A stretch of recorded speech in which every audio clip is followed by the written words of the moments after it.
The Bicycle Frame Builder's Apprentice, Chapter 7. "Which route shall we take, Mr. Rothman?" Benny smiled at Mikey. "The name is Benny, young man, unless you want me to call you Master Grimsditch. Is that it?" Mikey shook his head. "Right, now we've sorted that out, the easiest way is up the clough and along the bridleway."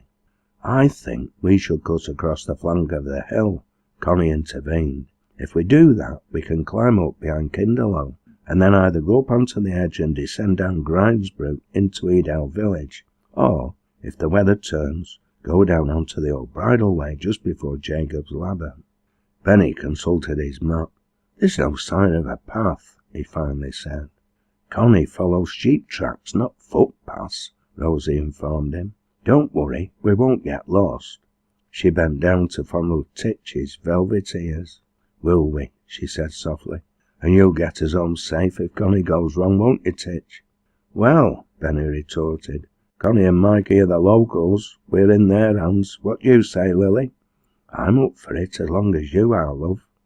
Benny laughed. "Right, lead on, Connie, love, but don't start galloping on that special leg of yours. I'm not as young as I used to be." They set off, the young lass and Mikey at the front. Connie, armed with a ram's-horn-handled walking stick Ralph had made for her the previous year. Rosie stayed behind with Benny and Lily, keen to learn as much as possible about the preparations being made to celebrate the 60th anniversary of the mass trespass of Kinder Scout, due to take place in April. At first Titch remained content to walk alongside Rosie. She'd always paid him what he regarded as his due attention, whilst his master Ralph and Mistress Connie both tended to take him for granted. However, as they gradually attained more height, his natural inquisitive nature took over, and he soon overtook the other two youngsters.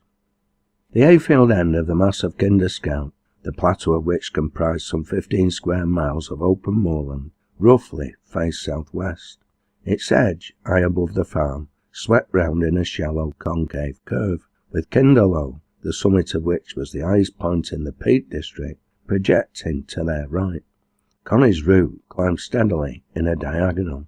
She was heading in a direction which would take them onto the plateau, to the right of the Kinder downfall and to the left of the Low. From there she intended either to carry on until she reached the well-defined track along the gritstone edge overlooking the Edale Valley, and stay on the high ground as long as possible, or, if the weather changed, drop down to the lower slopes behind the Low onto the well-worn bridleway. As Benny had predicted earlier, the ground was hard and firm underfoot. The winter cold had ensured that.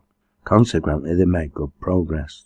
Neither Mikey nor Connie spoke, content to be in each other's company and to concentrate their energies on the long climb upwards. Rosie, on the other hand, scarcely paused for breath as she fired one question after another at her companions.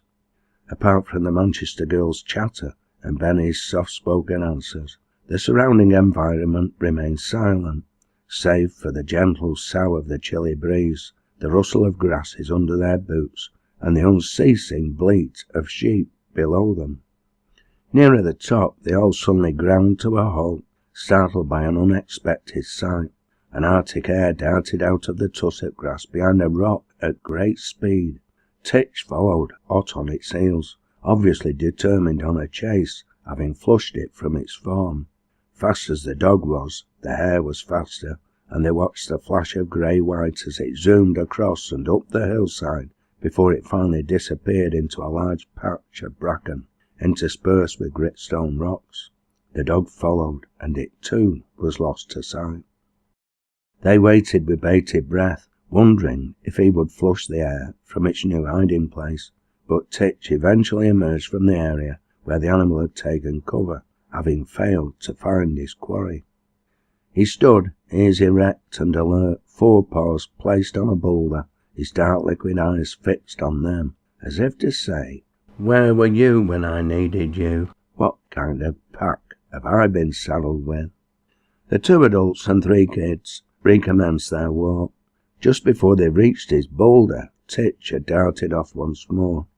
They'd soon be on the top, and no doubt he might be able to find grouse or snipe to annoy, or an errant sheep to sniff at. Hares weren't the only creatures to have fun with, and he had a chance of keeping up with the others. Finally they reached the shoulder of the hill, joining Kinder low to the scout. Connie and Mikey stopped to admire the view. The Vale of Edale lay spread out below them, like a multicoloured illustrated map.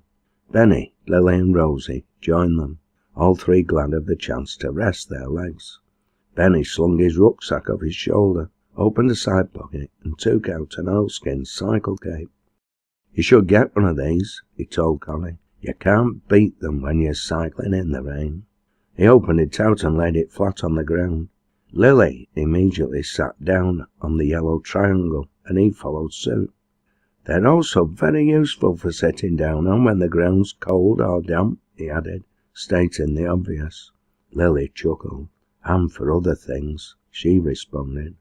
By now Connie was not only impressed but intrigued. Being an inquisitive child, she asked the obvious question. "How do you mean?" "Well, whatever the weather, any lady cyclist or rambler knows that a cape is her best friend." Both Connie and Rosie frowned, obviously puzzled and wanting to know more. Even Benny seemed unsure as to what his beloved was getting at. Lily laughed before enlightening them. "When you are out cycling, or walking for that matter, nature can call at the most inopportune moments. You might be up on a hill, or miles away in some rural area, and you suddenly get the urge to have a pee. You're with a gang of men, most embarrassing. But if you've a cape, all you have to do is walk a few yards away, put it on, squat down on the moor or in a field, as if you were in a tent with your head sticking out, and hey presto, you can conclude your business whilst preserving your feminine modesty." Benny gazed at his wife in disbelief, and then turned to the girl, shaking his head. "And I always thought she was sheltering from the wind. Now I discover I'm sitting on a portable lavatory." He turned back to Lily. "First opportunity I'm getting a new cape, you can have this one." The girls giggled, and Mikey, along with Lily, laughed. Benny remained quiet, content to enjoy the panorama laid out before him. Way over the valley, slightly to his right, Mam Tor stood sentinel over the head of the narrow, steep-sided, glaciated vale, its ridge heading to his left, cut by the cleft of Hollin's Cross, before rising again to the summit of Lewes Hill. He could make out a distinctive, twisting road descending from Russia Edge through the narrow cutting of Mam Nick, a snake of grey tarmac, steeply twisting and turning as it made its way into the valley bottom. Here it eventually ran alongside the Manchester to Sheffield railway line and the fast-running River Noe, before entering the Oak Valley some 3 miles beyond. The old man's mind travelled back to when he was the same age Rosie had now attained, namely 14. That year he, like most of his working-class generation, had given up on school, started work, and embarked on his real education at the University of Life. He'd managed to get a job in a garage. When he took his first wage packet home and proudly handed it over to his mother, she'd told him he could keep it. She also told him to remember that, like his dad, she had first claim on every future wage packet, at least until he left the family home to forage for himself. He spent his unexpected riches on a second-hand bike, and thereby learnt there was more to life than work, and the cloying, dirty atmosphere of an industrial town to seek amusement in. The first chance he got, he cycled to Snowdonia in North Wales, no mean feat for a 14-year-old new to cycling. Thus his love of the great outdoors in general, and high country in particular, began. He ended up sleeping in a shed on a farm, sharing it with a goat and her 2 kids. He still had photographs of himself to prove it, embracing the goat's offspring on his knee, which he'd treasured ever since. They'd been taken by the farmer's wife. "There they are!" Connie's treble voice and Titch's excited barking brought Benny back to the present with a bump. The farmer's daughter stood upright, excitedly pointing her walking stick down to the bridleway. He followed the line of its path, Down below, a blue Land Rover with a covered trailer hitched behind stood near the old Edale cross, 2 men leaning against it and looking back towards Jacob's ladder. "Who are they, Connie? Why are you so excited?" "The sheep thieves. We've got to catch them." Benny screwed his eyes up. The men were already climbing back into their vehicle. Connie started downhill, Titch on her heels, followed by Mikey, but the vehicle was already on the move, heading towards Colwell Clough and the tarmac lane. "You don't stand a chance, Connie," Rosie shouted. "We need to go to Edale and use her phone." The younger girl stopped in her tracks, knowing Rosie was all too right. Eventually she climbed back up the hill, consumed with anger and frustration. Her father's and her family's future was at stake. Young as she was all too aware that hill farming was a hard way to earn a living at the best of times. The loss of any more sheep was the last thing they or any of their farming neighbours needed. For Connie, the rest of the walk had been ruined, and her gloomy feelings inevitably descended upon them all like a thick black storm cloud. It was her 3rd sighting of the sheep thieves, and the 3rd time she'd been absolutely powerless to do anything about it.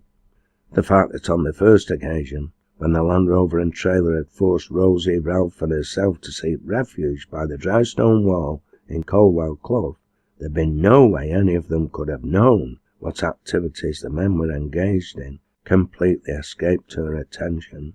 Indeed, instead, no matter how illogical her thoughts, she inwardly blamed herself for the loss of the family's sheep.